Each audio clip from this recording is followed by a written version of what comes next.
Hello, everyone. We had our Tech Talk Tonight live stream tonight. It was a lot of fun. One thing that we didn't get to do kind of on stream, whether it was nerves, whether it was, we wanted to enjoy a party as well. But we wrote a radio play that is an adaptation of an Ambrose Bierce story called The Damn Thing. It is now called The Santa Thing because it has a holiday twist to it. The story is of the cosmic horror genre.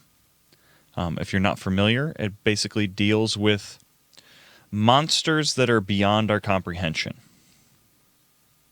So, our setting is very much in the olden times, kind of think frontier days. We have a narrator. We have a coroner. We have Hugh Morgan, who will be a main character in this. And we also have a woman by the name of Agnes Lockwood. So I'm going to just read through all the parts. I'll kind of do voices, I guess. But I just wanted to record this as something fun for the holiday season. Ambrose Bierce's writing is the majority of this. He is more of a literary, I don't know how to describe him exactly, his writing style, but he's trying to paint you a picture with more of an Old English style of writing, and that's going to be apparent. Anyway, I hope you enjoy. The Santa Thing, an adaptation of The Damn Thing by Ambrose Bierce. Scene 1. One does not always trim the table. A few people sit around the table. Narrator. This is a story of one of those Christmases long, long ago. By the light of an Advent wreath, lit without ritual and purely for its illumination, which had been placed on one end of a rough table, a man was reading something written on a long scroll of parchment. It was an old account list, greatly worn, and the writing was not apparently very legible, for the man sometimes held the page close to the flame of the candle to get a stronger light upon it. The shadow of the list would then throw into obscurity a half of the room, darkening a number of faces and figures, for besides the reader, 8 other persons were present. 7 of them sat against the rough log walls, impatient, restlessness, but silent. And the room being small, not very far from the table, by extending an arm any one of them could have touched the 8th, who lay on the table face upward, mostly covered by a sheet, with her arms at her sides. She was dead. The man with the list was not reading aloud, and no one spoke. All seemed to be waiting for something to occur. The person reading was a trifle different than the rest. One would have said of him that he was of the world, worldly, albeit there was that in his attire which attested a certain fellowship with the organisms of his environment. His coat would hardly have passed muster in San Francisco. His footgear was not of urban origin in continence. The man was rather prepossessing, with just a hint of sternness, though he may have assumed or cultivated as appropriate to one in authority. For he was a coroner. He was by virtue of his office that he had possession of the list in which he was reading. It had been found among the dead woman's effects, in her cabin where the inquest was now taking place. When the coroner had finished reading, he looked aghast upon reading one of the lines upon the list. At that moment the door was pushed open and a young man entered. He clearly was not of mountain birth and breeding. He was clad as those who dwell in cities. His clothing was dusty. However, as from travel, he had, in fact, been riding hard to attend the inquest. The coroner nodded. No one else greeted him. Coroner. We have waited for you, It is necessary to have done with this business tonight. Hugh Morgan. I'm sorry to have kept you, especially during this holiday night. I went away, not to evade your summons, but to post to my newspaper an account of what I suppose I am called back to relate. Coroner. The account that you posted to your newspaper differs probably from that which you will give here under oath. Hugh Morgan. That is as you choose. I used manifold paper and have a copy of what I sent. It was not written as news, for it is incredible, but as fiction. It may go as part of my testimony under oath. Coroner. But you say it is incredible. Hugh Morgan. That is nothing to you, sir, if I also swear it is true. Narrator.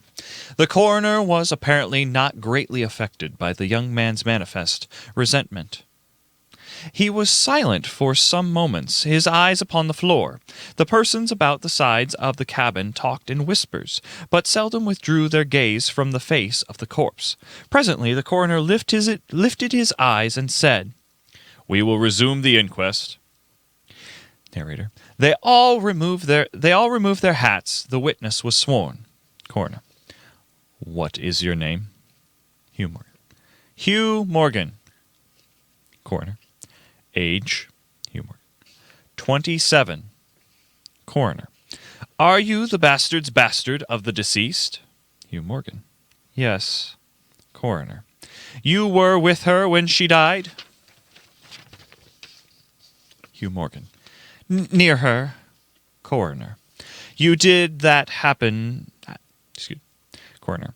How did that happen? In your presence, I mean. Hugh Morgan. I was visiting her at this place to shoot and fish. Our family is not close, and a part of my purpose, however, was to study her, and her odd, solitary way of life. She was unlike any elderly woman I know, and seemed a good model for a character in fiction. I sometimes write stories, you see. Coroner. I sometimes read them. Hugh Morgan. Thank you. Coroner. Stories in general, not yours. Laughter from others in the room. Coroner continued. Relate the circumstances of this woman's death. You may use any notes or memorandum that you please. Narrator. Pulling a manuscript from his breast pocket, he held it near the Advent wreath, and turning the leaves until he found the passage that he wanted to begin to read. Scene 2. What may happen in a field of wild holly. Hugh Morgan. The sun had hardly risen when we left the house. We were looking for partridge, each with a shotgun, but we had only one dog. Grandma said that our best ground was beyond a certain ridge that she had pointed out, and we crossed it by a trail through the tundra. On the other side was a comparatively level ground, thickly covered with wild holly. As we emerged from the tundra, Grandma Agnes was but a few yards in advance. Suddenly we heard, at a little distance to our right, and partly in front, a noise as of some animal thrashing about in the bushes, which we could see were violently agitated. "We've started a reindeer," I said. Agnes Lockwood. No. Not just a reindeer. Hugh Morgan. I caught sight of her face as she turned it slightly toward me. I was struck by the pallor of it. Then I understood that we had serious business at hand, and my first conjecture was that we had jumped a grizzly. I advanced to Grandma's side, cocking my gun as I moved. The bushes were now quiet, and the sounds had ceased, but Grandma was as attentive to the place as before. "What is it? What the devil is it?" I asked. Agnes Lockwood. "That Santa thing." Hugh Morgan. I was about to speak further when I observed the wild holly near the place of the disturbance moving in the most inexplicable way. I can hardly describe it. It seemed as if stirred by a streak of wind, and as wild as the hurricane fly. which not only bent it, but pressed it down, crushed it so that it did not rise, and this movement was slowly prolonging itself directly towards us. Nothing that my wondering eyes had ever seen had affected me so strangely as this unfamiliar and unaccountable phenomenon, yet I am unable to recall any sense of fear. I remember and tell it here because, singularly enough, I recollected it then, that once in looking carelessly out of an open window, I momentarily mistook a small pine, close at hand, for one of a group of larger pines at a little distance away. It looked the same size as the others, but being more distinctly and sharply defined in a mass and detail, seemed out of harmony with them. It was a mere falsification of the law of aerial perspective, but it startled, almost terrified me. We so rely upon the orderly operation of familiar natural laws that any seemingly suspension of them is noted as a menace to our safety, a warning of unthinkable calamity. So now the apparently causeless moment of the herbage and the slow, undeviating approach of the line of disturbance were distinctly disquieting. My companion appeared actually frightened, and I could hardly credit my senses when I saw her suddenly throw her gun to her shoulders and fire both barrels at the agitated grass. Before the smoke of the discharge had cleared away, I heard a loud, savage cry, a scream like that of a wild animal, and flinging her gun upon the ground, Grandma sprang away and ran swiftly from the spot. At the same instant I was thrown violently to the ground by the impact, more rapid than eagles, of something unseen in the smoke, some soft, heavy substance that seemed thrown against me with great force. Before I could get upon my feet and recover my gun, which seemed to have been struck from my hands, I heard Grandma crying out as if in mortal agony, and mingling with her cries were such hoarse, savage sounds as one hears from fighting dogs. Inexpressibly terrified, I struggled to my feet and looked in the direction of Grandma's retreat. And then, my heaven in mercy spare me from another sight like that. At a distance of less than 30 yards was my mother's mother, down upon one knee, her head thrown back at a frightful angle, hatless, her long hair in disorder, and her whole body in violent movement. From side to side, backward and forward, as if being trampled by a herd of horses pulling a carriage. At times, as my memory now reports this extraordinary scene, I could discern but a part of her body. It was as if she had been partly blotted out by hoofprints. I cannot otherwise express it than a shifting of her position would bring it all into view again. All this must have occurred within a few seconds, yet that time Grandma assumed all of the postures of a determined wrestler vanquished by a superior weight and strength. I saw nothing but her, and her not always distinctly. During the entire incident, her shouts and curses were heard as if though an enveloping uproar of such sounds of rage and fury as I had never heard from the throat of a human or brute. For a moment only I stood irresolute, then, throwing down my gun, I ran forward to my grandmother's assistance. I had a vague belief that she was suffering from a fit, or some form of convulsion. Before I could reach her side, she was down and quiet. All sounds had ceased, but with a feeling of such terror as even these awful events had not inspired, I now saw the same mysterious movement of the wild holly prolonging itself from the trampled area about the prostrate woman toward the edge of a wood. It was only when it had reached the wood that I was able to withdraw my eyes and look at my companion. She was dead.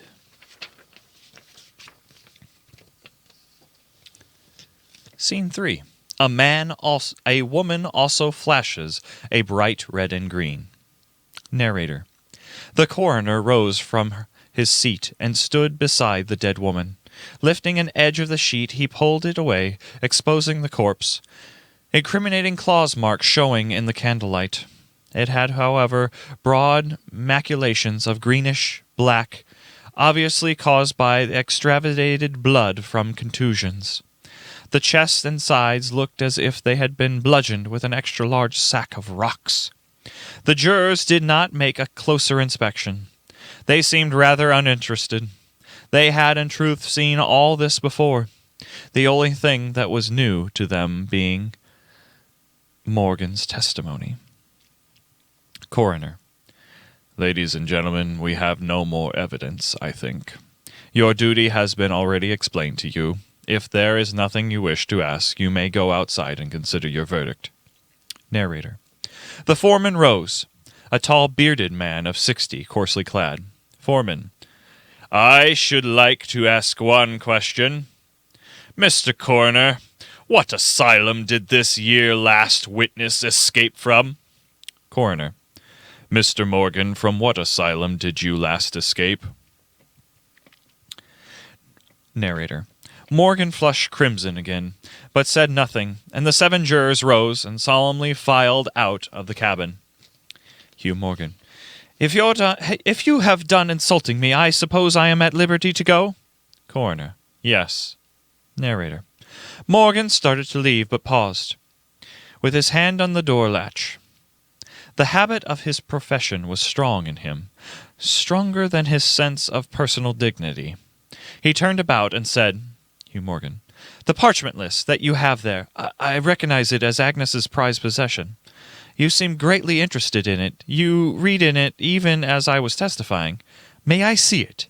The public would like... Coroner, cutting him off. The list will cut no figure in this matter.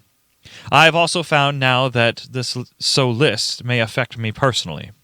Fret not yourself in this matter, for your name is nowhere to be found upon it. Narrator. The coroner slipped the list into his coat pocket. The foreman returned to the room, handing the coroner the verdict note. Coroner, officially. We, the jury, do find that the remains come to their death at the hands of a mountain lion, but some of us thinks all the same they had fits.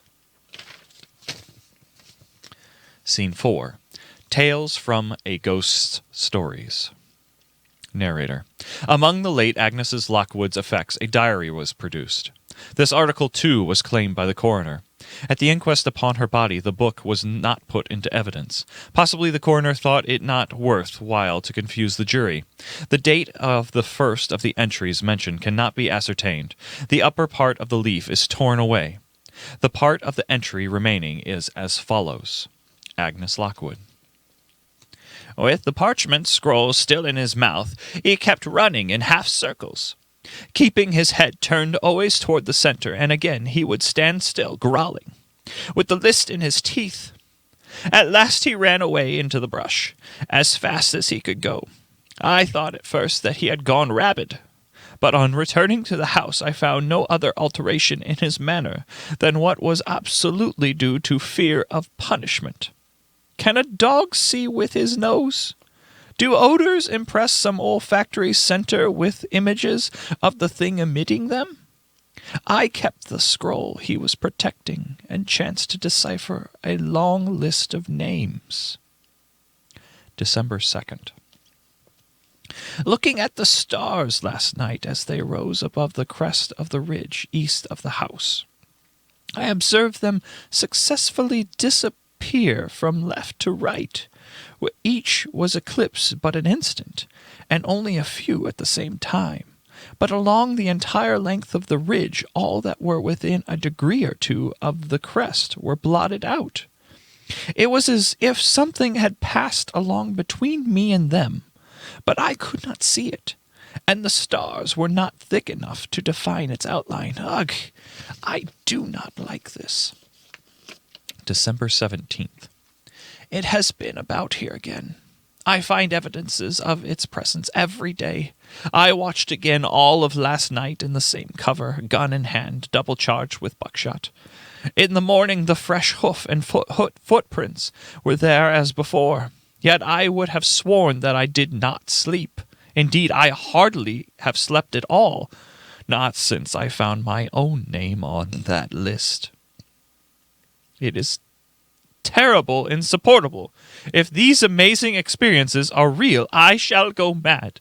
If they are fanciful, I am mad already. I know that thing wishes the return of what has been stolen from it. December 18th. I shall not return it. It shall not steal it back. No, I shall protect it myself and the other names upon it. After reading its entirety, I know I have only but part of this parchment. Only those who have been found to be wicked and undeserving of the good graces of this overseer of those who have not done good and nice things. December 19th. I could stand it no longer. I have invited my grandson to pass a few days with me. He has a level head and appears nowhere amongst this list. I can judge from his manner if he thinks me indecent, mad, naughty. December 23rd. That thing! That unseen, undescribable thing is truly maddening. But I have the solution of the problem. It came to me last night suddenly as by revelation. How simple, how terribly simple. There are sounds that we cannot hear. At either end of the scale are notes that stir no chord of that imperfect instrument, the human ear. They are too high or too grave. I have observed a flock of calling birds occupying an entire treetop, the tops of the several trees, and all in full song. Suddenly, in a moment, at absolutely the same instant, all spring into the air and fly away. How? They could not all see one another. Whole treetops intervened. At no point could a leader have been visible to all. There must have been a signal of warning or command, high and shrill, above the din, but by me unheard. I have observed, too, the same simultaneous flight, when all were silent, among not only calling birds, but other birds, partridges, for example, widely separated by bushes, even on opposite sides of a hill. It is known to seamen that a school of whales, basking or sporting on the surface of the ocean, miles apart with the convexity of the earth between them, will sometimes dive at the same instant. All gone out of sight in a moment. The signal has been sounded, too grave for the ear of the sailor, at the masthead and his comrades on the deck, who nevertheless feel its vibrations in the ship as the stones of a cathedral are stirred by the bass of the organ. As with sound, so with colors. At each end of the solar spectrum, the chemist can detect presence of what are known as actinic rays. They represent colors, integral colors in the composition of light, which we are unable to discern. The human eye is an imperfect instrument. Its range is but a few octaves of the real chromatic scale. I am not mad. There are colors that we cannot see, and hours that we cannot feel. Its clock strikes 13 when ours only 12. How else would it creep into all homes so undetected, all in one night? And God help me, the Santa thing is of such chronus and color. The end. Well, I hope you enjoyed.